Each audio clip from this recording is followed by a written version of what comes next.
He'd done billions of dollars of mergers and acquisitions, and this is what he said to me about why most people struggle with growth. Driven Mofos, welcome back to another episode of The Underestimated Entrepreneur. All right, I was just at breakfast with one of my clients and I brought him along because I wanted to introduce him to my accountant. Now, my accountant has done billions of dollars of mergers and acquisitions and is on a lot of big teams when they do business buyouts and stuff like that. He's a really super switched on, super smart guy, especially when it comes to how to buy businesses, how to grow businesses. He's absolutely fantastic. So he's got a big team, but he works for one of the large firms, not one of the big four accounting firms. They're a mid-tier firm, I guess you could say. Now, part of the reason why I love hanging out with him is because he was one of my clients. So I've worked with him for many, many years. But also I got him into trying to understand ancient philosophy as well. So he reads a lot of ancient philosophy books. I guess you could say spirituality, but not the usual rah-rah spirituality, but more philosophy. So he'll go and read Marcus Aurelius or, he'll read a lot of the great Stoic books, whether that be Epictetus. So anyway, he's all into that stuff. So we have some great deep conversations. So anyway, I took one of my clients along. Now this client, he has scaled a business. It was doing just over $1 million, I think, when he first started working with me. This was just over a year ago. So he had one business. I think they were doing about 1.1, maybe to 1.3 in revenue. They work in flooring. Some of you might know who it is. I won't say, but anyway, some of you will know who it is anyway. So he's doing about 1.3. Anyway, he's scaled that business now to do at least another $1 million in the last 12 months of revenue. So he's already pushing well over 2.5 million. And then he's started a second business as well, which is, I think it's doing close to about $500,000 as well in the second business. So he's done quite well, going from 1.2 to over $3 million in both of those businesses. So anyway, I said to him today, I'll bring you along. You can meet my accountant. You can have a good chat because as you scale your business, you're going to need the right people with the right advice. And I guess I'm a bit of a networker, so I always know someone who can help someone with something. And so I put people in contact with the right people. Anyway, when we're going through and having a chat, he brought up something really important, and that was that you can normally tell how well someone will scale their business because of one of these two things. They have the ability to handle stress well because they can control their mindset. And the second thing is they have the ability to control their emotions. And he said, if you have a look at a lot of really good business owners that are able to scale one business well or even multiple business well, they have the ability to manage their stress effectively, without turning to high levels of alcohol, high levels of drugs, or having to go away every weekend or, escaping, going on holidays all the time and shit like that. They just don't do that. They do go on holidays, don't get me wrong. And they do have some weekends off. But what I'm saying is that they have the ability to manage stress and their emotions well. So therefore, they don't need to have holidays every month or every 2 months or going, man, I can't wait till the next holiday. But they only just went on one last month. That's an ineffective mindset. And there's a lot of people out there like that. They'll go on holidays and they come back and they're more stressed out than what they were when they left. And then they start working again and then they're more stressed out again. So they just have this inability to handle stress. And so when my client was sitting there and they were talking, they started talking about that, the ability to handle stress and the ability to handle emotions. Now, if you can't do that, it's very, very hard to grow. It's very, very hard to grow your business. It's very, very hard to grow your finances. It's very, very hard to grow your relationship, your intimate relationship. It's very hard to be a good parent because you're going to fly off the handle and then you're going to feel guilty and ashamed and shit like that. And then you're going to be ineffective with being able to manage behavioral problems. Some people out there, they go, I just want to be the best parent I can. But to them, they think that parenting isn't leadership.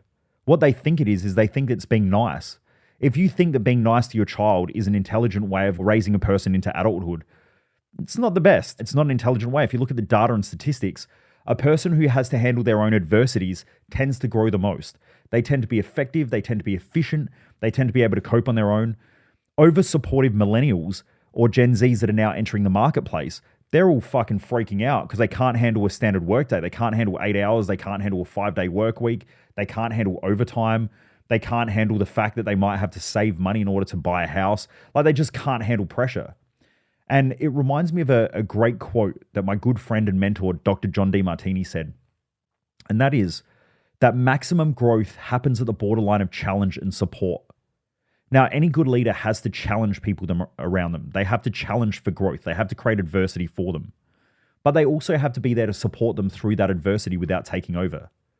When business owners take over, their staff's adversities instead of letting them figure shit out for themselves, they end up having to do everything for their staff, and they start to resent the staff members that they have because they go, I'm paying you all this money and you can't even do what I expect you to do. It's just a really shitty way of operating a business.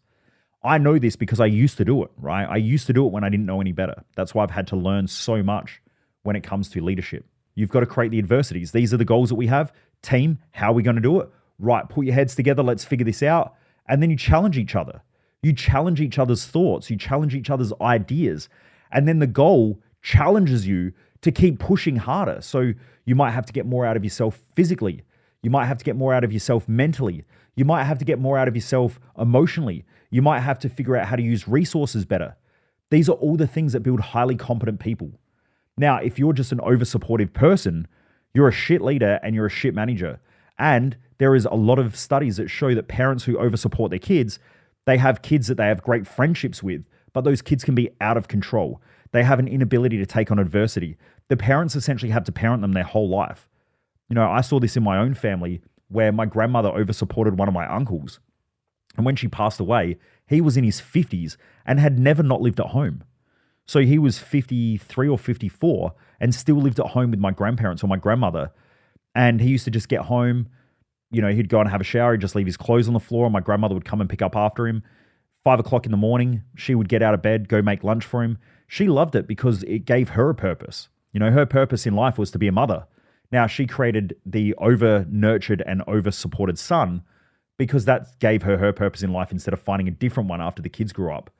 My dad and my uncle became very independent. My dad had me when he was 19 with my mum who was 17.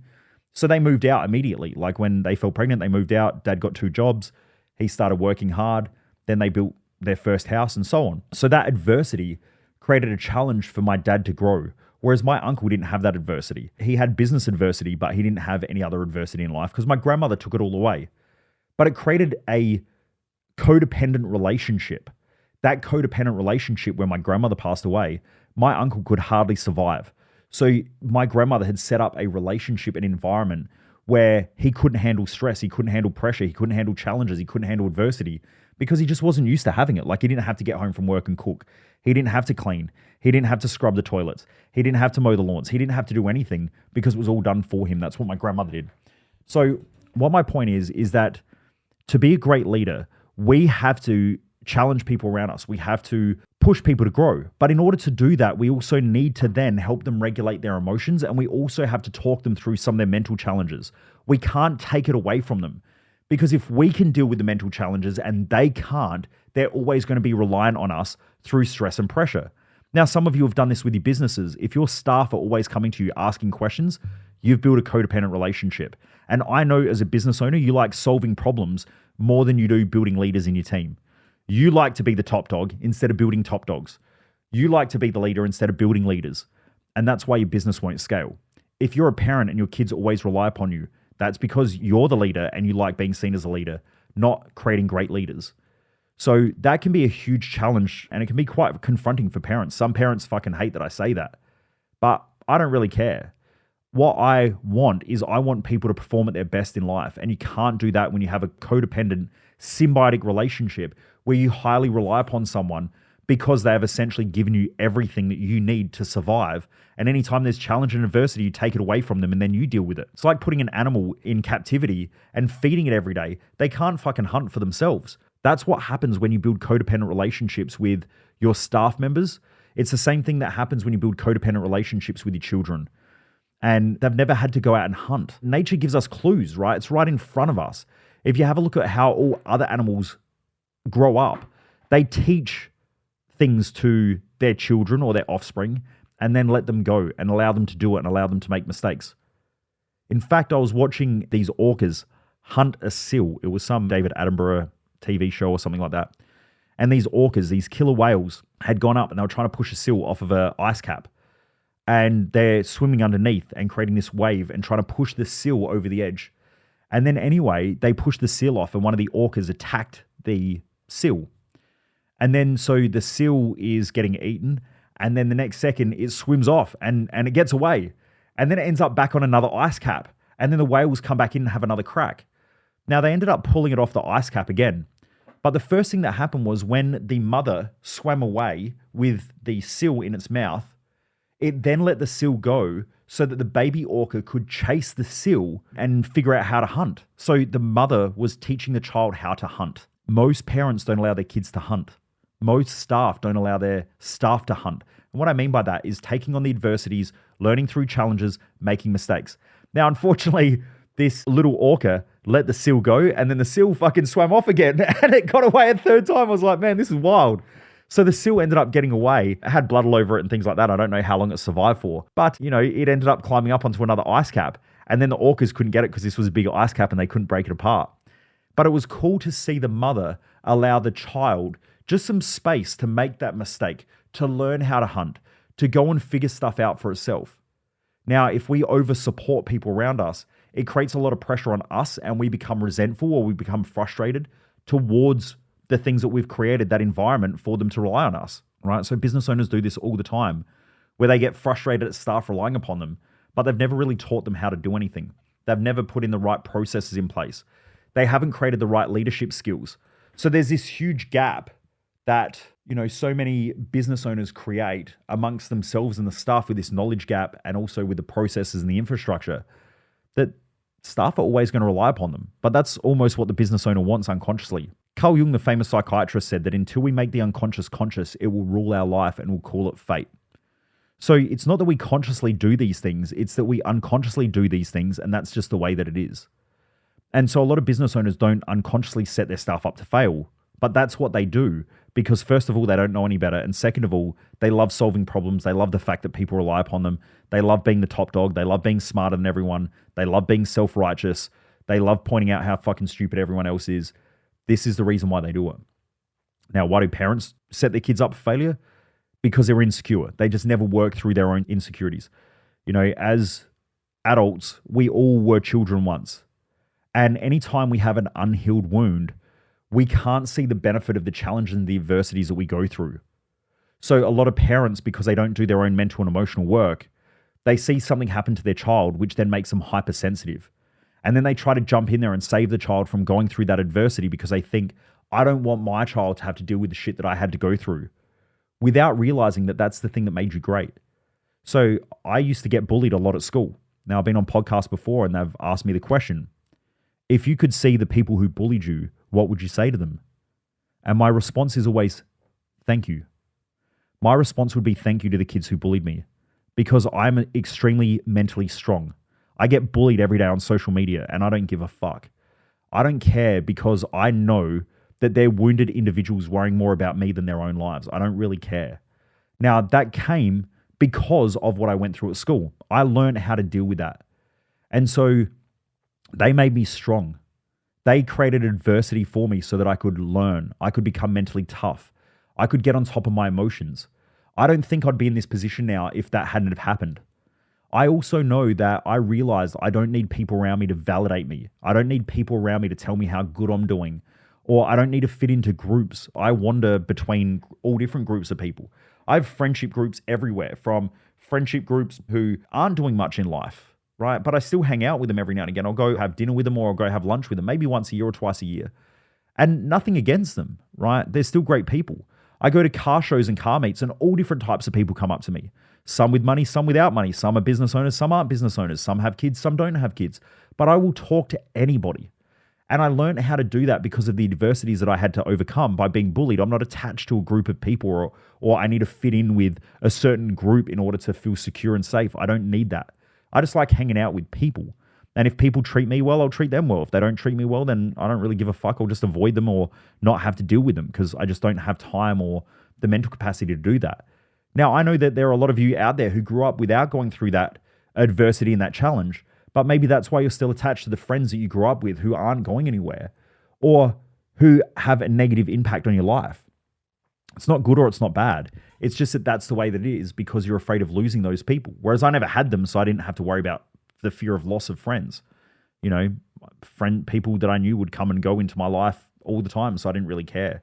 I just got used to it.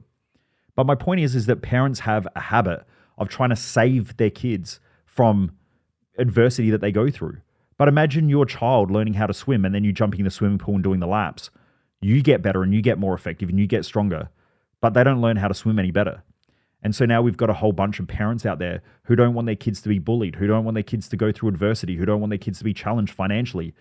And I meet parents all the time who say things like, I just don't want my kids to struggle like I did growing up. And I'm like, yeah, and look at you now. You're a multimillionaire business owner with a wife and kids, and your fucking life is great. You get to travel. Like, how shit is your life? And they go, oh, yeah, I never thought about it like that. Would you be that person without that adversity? And the answer is probably no. So if you take that away from your kids, then how are they going to learn?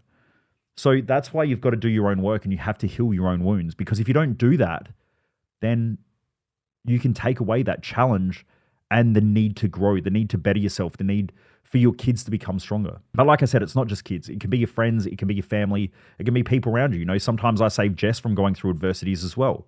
She's my wife. She'll go through stuff and I jump in sometimes and try to save her instead of sitting there and having a chat with her and helping her to gain the knowledge or to gain the experience to then learn how to deal with it next time. And I've become way better at that over the years anyway. She's gone through stages where, certain friends and certain family members have gone through challenging times or adversities, and I just have to be there for her and help her through it, but not take it over or not jump in and get involved in shit that I don't need to be involved in. She might have to go in and figure stuff out for herself. So anyway, Driven Mofos, I hope that helps. I really wanted to share that from today, from that meeting, that the number one thing that this person who has done billions of dollars of mergers and acquisitions and has been involved in, the buyouts of $100 million, $1 billion plus companies, was that he said the number one thing is people that can handle stress well and can control their mental stress and their emotional stress. Those who can't do that, those who can't control their mental and emotional stress, very rarely build a good business. But I'll jump in and say that it's not just a business, it's a good life. If you can't control your stress, you can't control the pressure that is on you to grow all the time, then you're going to be extremely unhappy. And I think way too many young people put too much pressure on themselves. I think every decade, people look at their lives and go, shit, I'm not where I want to be. Look how far behind I am, instead of seeing all the things that they've done well. And that creates these huge amounts of unrealistic pressures to try and get somewhere fast. And then people look for shortcuts and they make more mistakes instead of just enjoying the process of life, enjoying the process of growth, which automatically almost eliminates stress. Like, I love growing a business. I love doing these podcasts. I love teaching. I love just doing what I do. And the more that I focus on that, the more I enjoy life. And when adversities come up, I just work through them instead of seeing them as being this thing that stresses me out and frustrates me and I'm so pissed off and all of those things. When you do that, that creates this, extra stress that you just don't need. It's all a mindset game. Life is a mindset game. As I keep saying on my Instagram page or any of my social media, manage your mindset, manage your life. Change your mindset, change your life. If you don't change your mindset, it is almost impossible to live a life that you want to live because it's all happening in your mindset. Anyway, Driven Mofos, have a great day. Keep kicking ass, and I look forward to joining back here once again for another episode of The Underestimated Entrepreneur. Most people waste their life, and I just don't want you to be one of them.